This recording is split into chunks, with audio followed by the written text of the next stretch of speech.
processus d'effondrement dont parlent les scientifiques qui est en train de se produire, qui semble, d'après vraiment de très nombreux scientifiques, et qui rallie de plus en plus une communauté de scientifiques de plus en plus grande. Cet effondrement aujourd'hui semble quelque chose de tout à fait inévitable. Je pense qu'il y a avant, c'était juste quelques scientifiques qu'on pensait un peu catastrophistes, et aujourd'hui, et c'est pour ça qu'il y a de plus en plus de mobilisation. Parce que ce qui est bien dans la peur, c'est que parfois ça nous fait réagir, ça nous réveille, parce qu'on commence à réaliser l'impact de nos choix. Je pense qu'aujourd'hui, et ça nous concerne tous, ça nous concerne, et ça vous concerne peut-être encore plus, parce que justement vous êtes dans cette quête, dans cette recherche d'accomplissement. Quand on a compris que la loi de cause et d'effet est patente, et que c'est même insensé de penser que en continuant à fonctionner comme nous avons toujours fonctionné, on peut espérer que les situations s'améliorent. On a avant, et c'est ça d'ailleurs la grande différence entre l'attitude égocentrée et l'altruisme, c'est que dans l'attitude égocentrée, tout ce qui nous intéresse, c'est notre satisfaction personnelle. C'est de savoir qu'on va être satisfait, qu'on va obtenir ce que l'on désire, que les autres vont répondre à nos attentes, mais on ne se soucie guère des conséquences que ça peut avoir.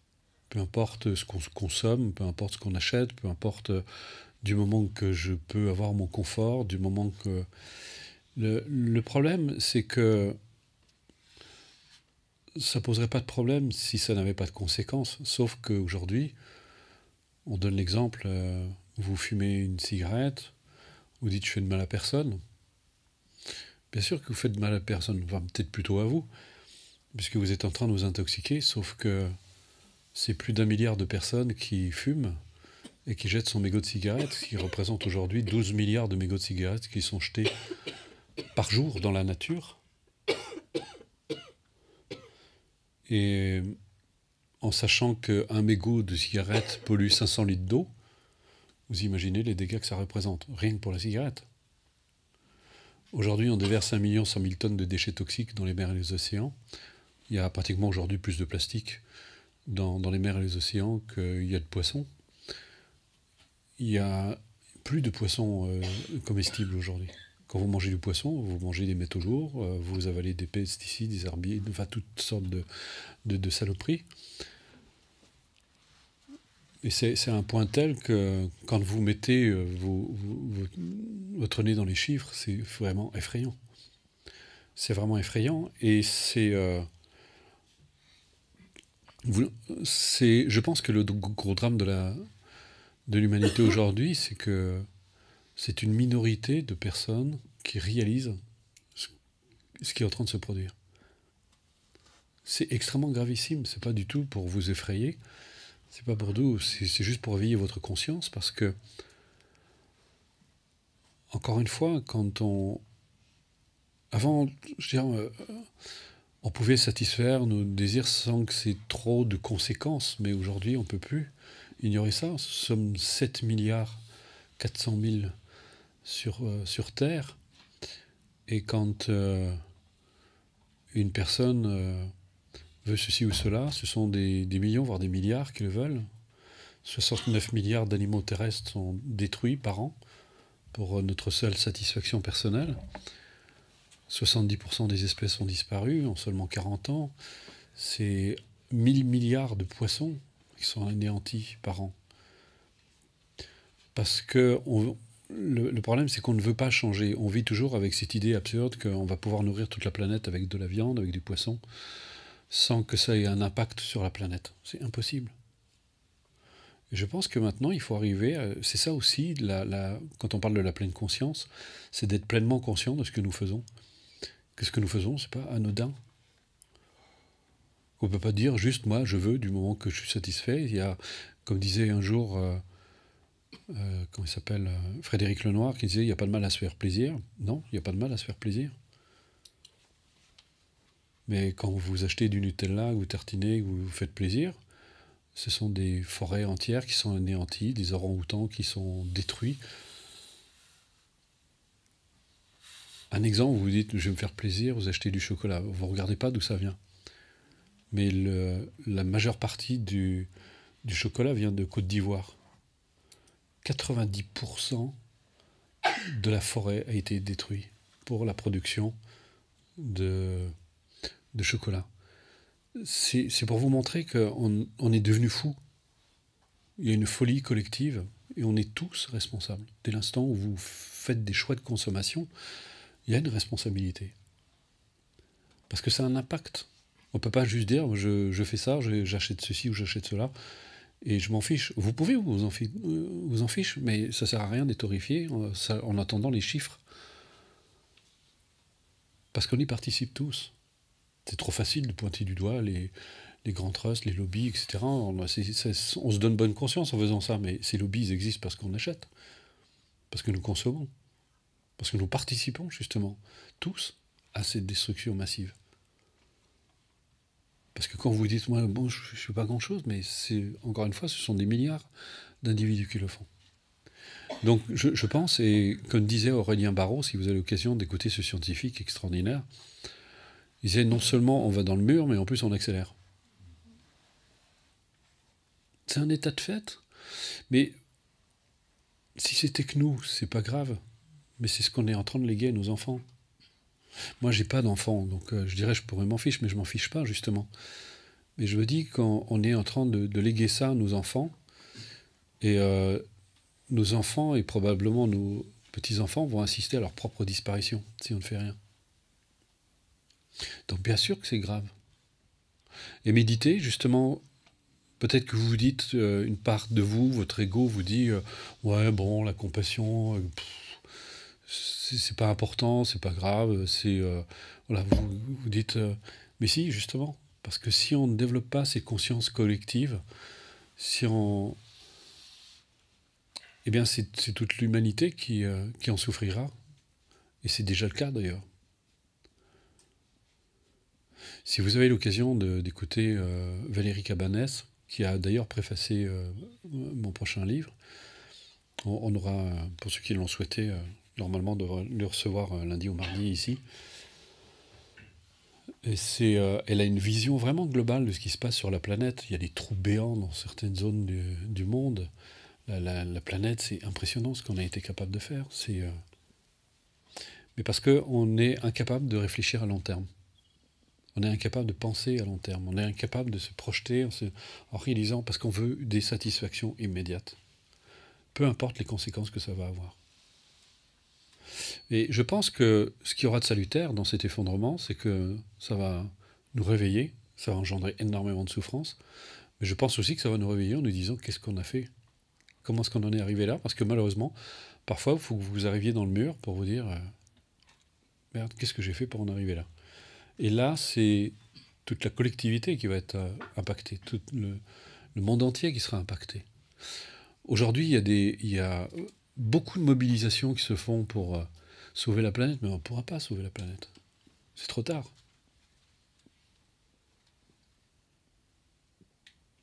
Et c'est pour ça qu'il faut se préparer à ce changement. Parce que c'est pas l'humanité, comment dire, c'est pas la fin du monde, c'est juste la fin d'un cycle. On va être obligé, et je le souhaite en tout cas, de passer à une attitude égocentrée, à une attitude plus altruiste, plus tournée vers les autres, plus tournée vers le monde, plus tournée et d'englober et de cette bienveillance qu'elle englobe non seulement l'humain, mais aussi les non-humains, les animaux et la planète. Parce que d'abord c'est notre demeure, d'une part, et c'est important d'en prendre soin. Vous prenez bien soin de votre jardin, vous faites attention à ce que vous mettez. Si vous êtes quelqu'un de respectueux, vous ne mettez pas d'herbicides, de pesticides, ce genre de choses. Vous essayez de trouver la meilleure façon de cultiver sainement pour pouvoir avaler sainement. Ce qui est extraordinaire, j'ai toujours trouvé ça absolument incroyablement absurde de penser en arrosant copieusement les terres d'herbicides et de pesticides, on est allé avoir des légumes sains, ou des fruits sains. C'est insensé. Comment on peut penser un seul instant qu'on va se nourrir correctement? Vous remplissez le ventre, mais vous ne vous nourrissez pas. C'est pas la même chose. Pourquoi il y a de plus en plus d'allergies? Pourquoi il y a de plus en plus de cancers, à votre avis? Parce que votre corps n'arrive plus à faire face à toutes ces merdes que vous avalez à longueur de journée.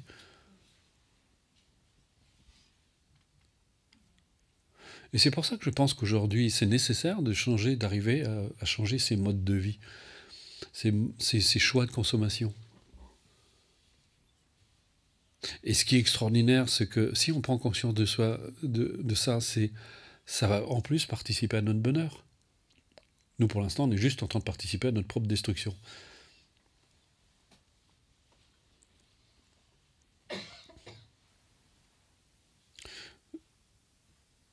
Et c'est d'ailleurs le titre de mon prochain livre, « Tu ne peux pas désirer une chose et cultiver son contraire ». C'est tellement évident. On veut le bonheur, on veut le bien-être, on veut...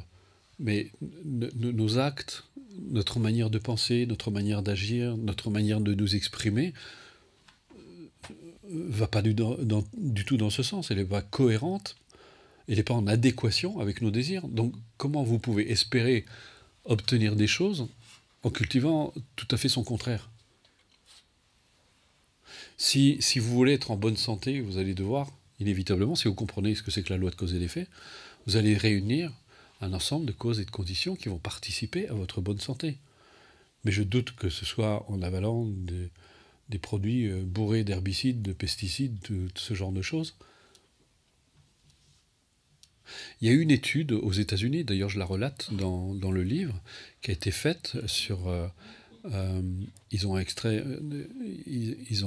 fait une biopsie sur, je crois, plus de 300 femmes qui étaient enceintes. Ils ont analysé leur placenta, toutes, les 300 femmes qu'ils ont étudiées. Non, je crois que c'était même un millier de femmes, il me semble.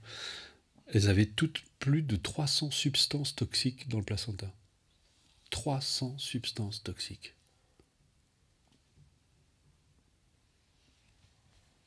C'est le monde que nous avons créé.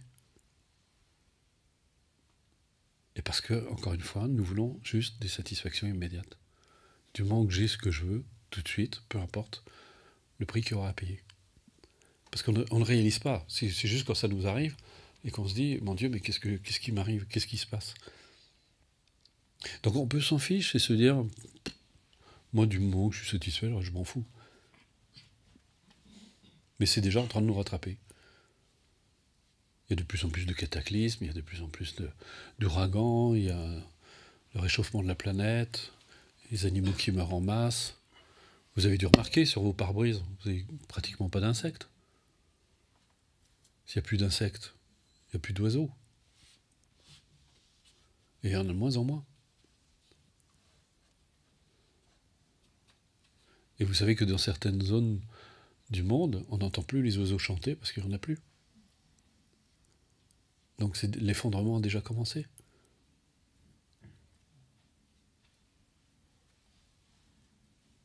Alors je sais que c'est pas agréable à entendre ce que je suis en train de vous dire, mais ça fait partie de notre réalité à tous. Et c'est pour ça que je réalise que quand on est dans ce genre de démarche,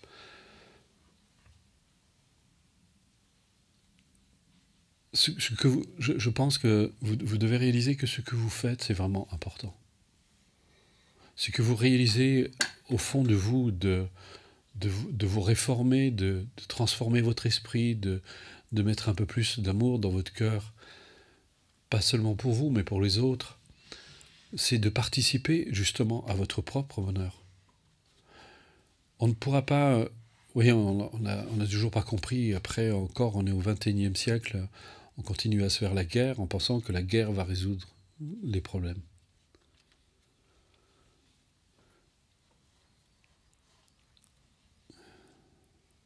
La guerre, la lutte ne porte pas les caractéristiques de la paix. Donc comment de la guerre on peut trouver la paix? C'est absurde. Et c'est pour ça que même lorsque vous êtes en lutte avec vous-même, vous ne pourrez pas trouver la paix. Vous ne pouvez pas trouver la paix en luttant contre vous-même.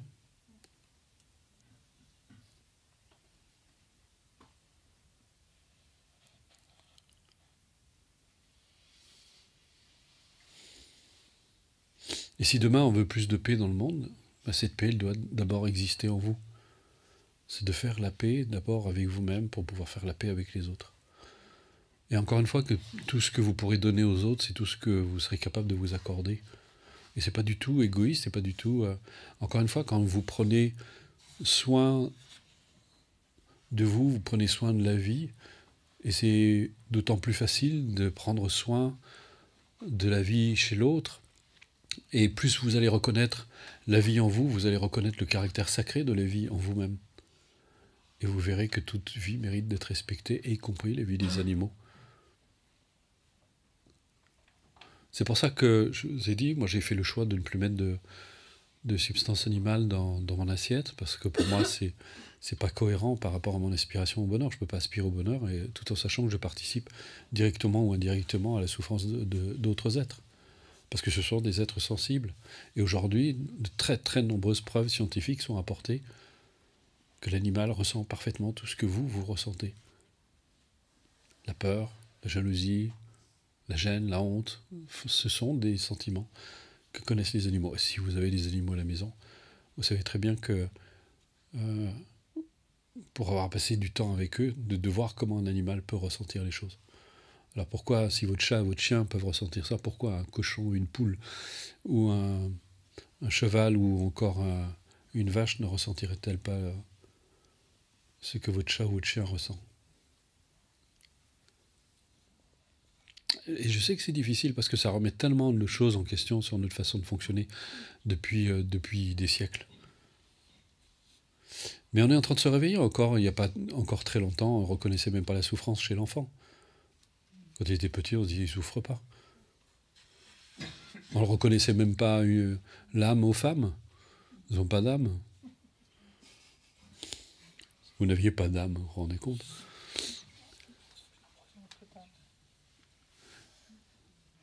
Et on est petit à petit, et à chaque étape, effectivement, on bouscule les idées reçues, on bouscule... et forcément que ça provoque de la révolte, que ça provoque de la colère, parce que forcément on est tellement assis sur nos habitudes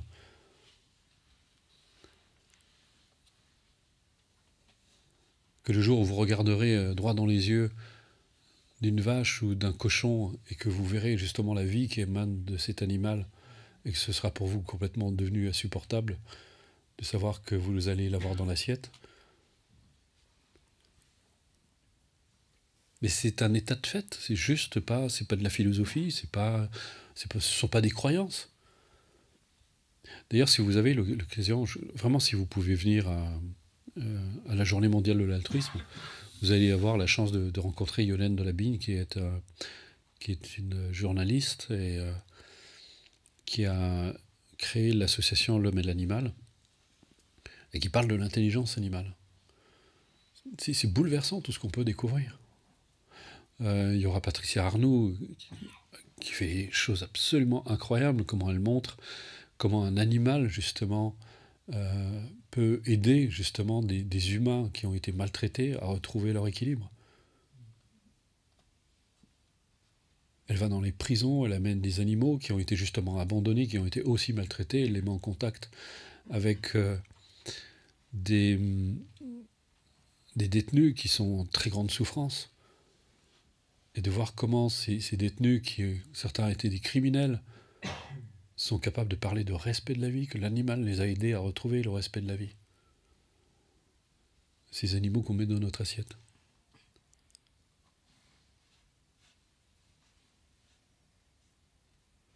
Vous allez voir, vous aurez la chance de rencontrer Lamia Essemlali, de Sea Shepherd, qui va vous parler de l'état des océans, qui est simplement une abomination. Ce sont devenus des poubelles tellement gigantesques. Et tout ça par nos choix de consommation. Les océans sont vraiment sont indispensables à notre survie. Mais on est en train de les détruire.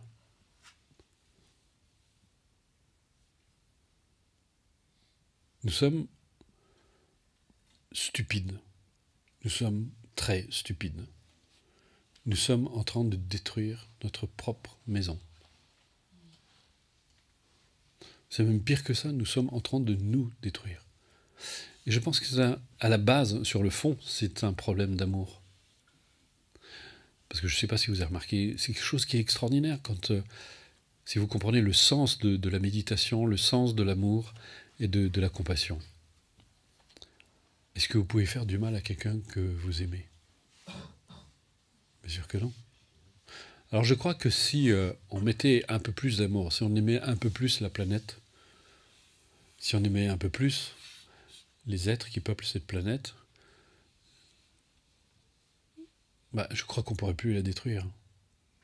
Puis surtout, on retrouverait le lien qu'on a avec la planète. Puis si on retrouvait enfin ce sens de fraternité dont on s'est éloigné.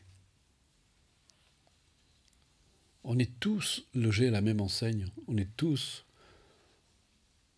Et quand les choses s'effondreront, il n'y aura plus de droite, gauche, il n'y aura plus de chrétiens, de musulmans, il n'y aura que des humains qui seront confrontés à la même situation.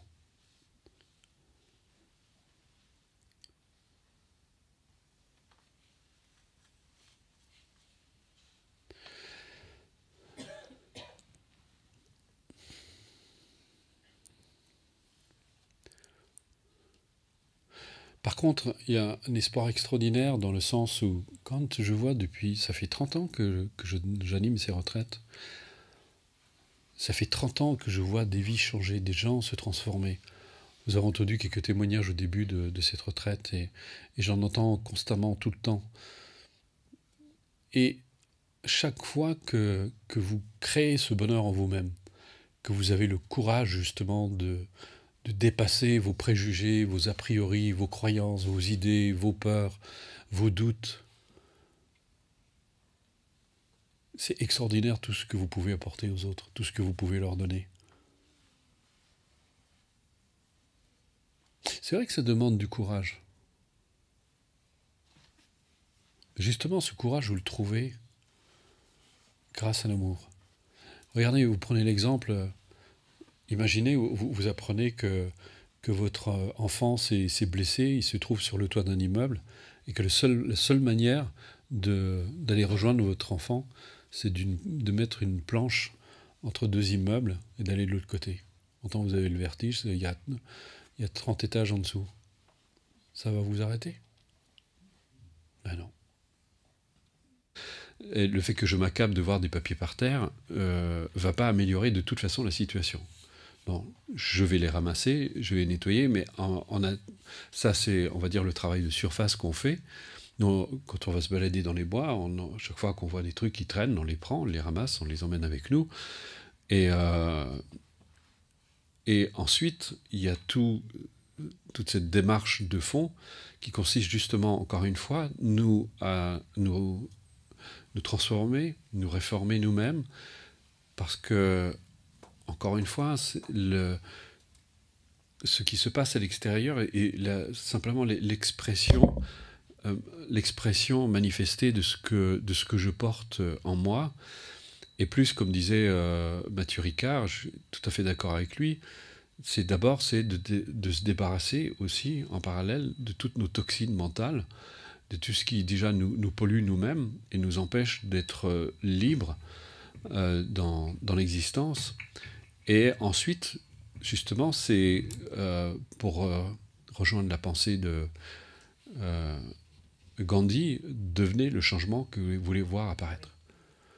Et c'est très juste ce qu'il a dit, c'est très profond. C'est ce que vous voulez voir apparaître à l'extérieur doit exister d'abord en vous. Donc si vous voulez un monde plus juste, un monde de paix, mettez de la paix en vous. Je ne vois pas comment des êtres pleins de colère, pleins d'avidité, pleins de convoitise peuvent apporter de la paix dans le monde. Donc c'est pour ça que c'est important d'arriver à... Si justement nos hommes politiques se mettaient enfin à méditer, je pense que ça changerait la face du monde. y compris pour les hommes d'affaires et autres. Mais on n'en est pas là. Mais en attendant, et c'est pour ça que je pense que la masse a beaucoup plus de pouvoir, et je crois beaucoup plus à une prise de conscience collective qu'à une prise de conscience politique. Les lobbies continueront à fabriquer ce qu'on veut, parce que, voilà, il y a, comme disait Mathieu Ricard, il y a un égoïsme institutionnel. On se fiche complètement des conséquences que ça peut avoir du moment qu'on est satisfait. Moi, quand j'entends, on a des retours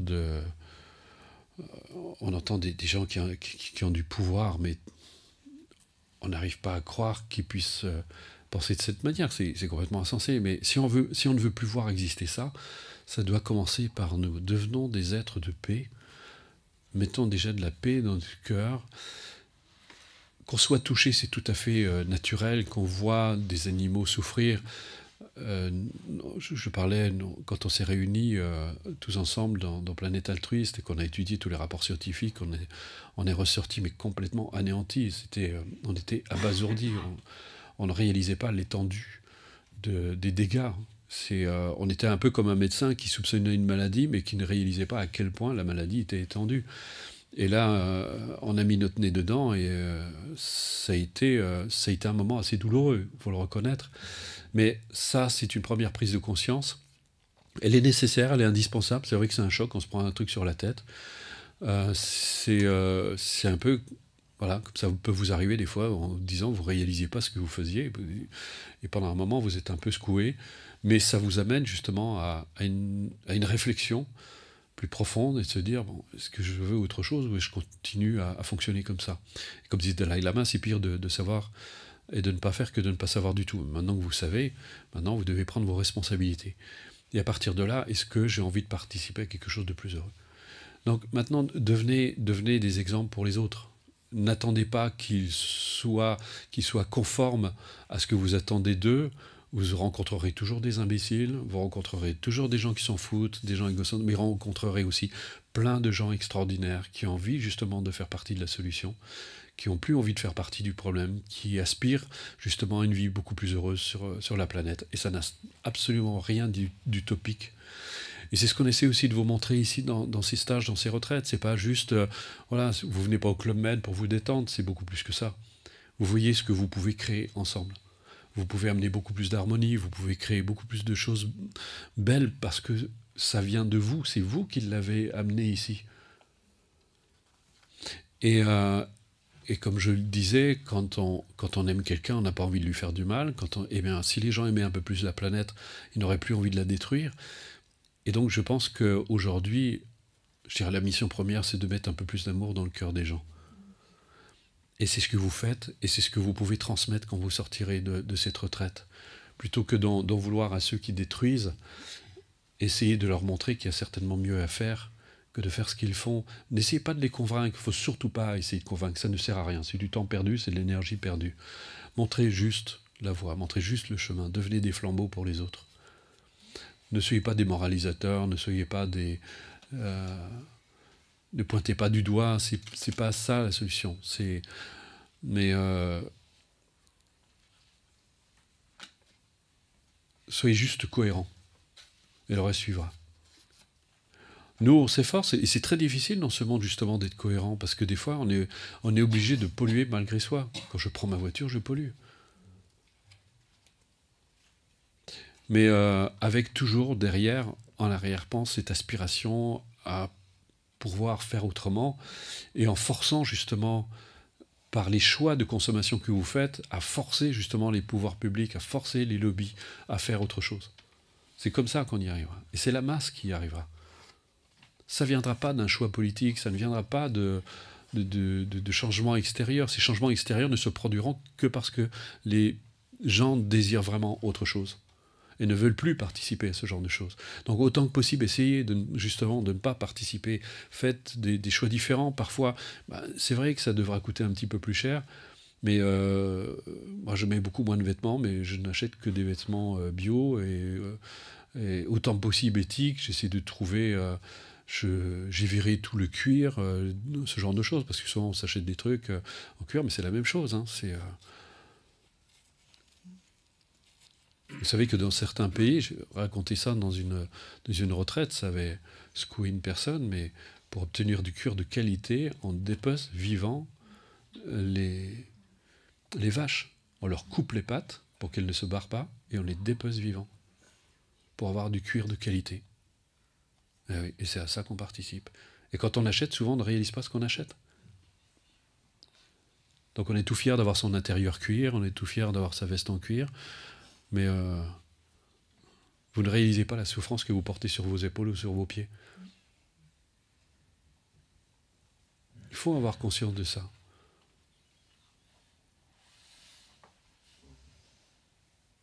Parce que c'est un état de fait, c'est une réalité, on participe à ça. Et je suis sûr que si vous le saviez, ben vous ne le feriez plus. Et c'est pour ça que nous, on essaie de s'efforcer, à travers Planète Altruiste, d'informer les gens qu'ils le réalisent. L214 fait un travail extraordinaire. On peut critiquer la forme, mais dans le fond, ils le font vraiment avec... C'est juste. Alors il y a tout un mouvement militant, végan, dont on s'est détaché, parce qu'ils le font trop dans la haine et dans la colère. Nous, on n'est pas... et Sébastien Hersey, qui est quelqu'un qui est... Moi, je le connais très bien. Il est venu à la dernière journée mondiale de l'altruisme. C'est vraiment quelqu'un de chouette qui est pas du tout revendicatif. Il n'est pas du tout agressif. C'est au contraire, il ne comprend même pas que les gens se comportent comme ça. Dis-nous, tout ce qu'on veut, c'est informer les gens qui réalisent à quoi ils participent sans le savoir. Ils ont le droit d'être informés. Alors c'est vrai que ça secoue quand on voit certaines vidéos. On a juste envie de vomir. Mais si vous avez l'occasion, regardez Terrien. Si vous arrivez encore à manger de la viande après, moi chapeau.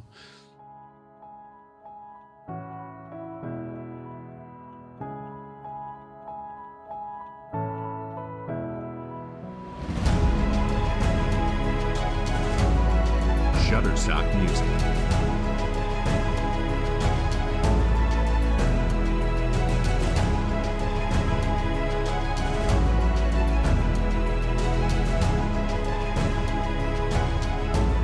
Shutterstock Music.